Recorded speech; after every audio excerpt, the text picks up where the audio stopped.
You ask Tiger to solve. This deals with linear equations with one unknown. The final result is x equals 30. Let's solve it step by step. Group all constants on the right side of the equation. Add 15 to both sides. Simplify the arithmetic.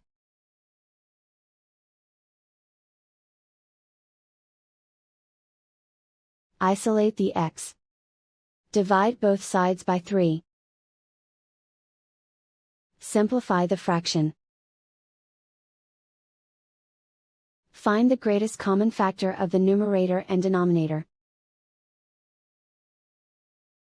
Factor out and cancel the greatest common factor. And so the final result is x equals 30.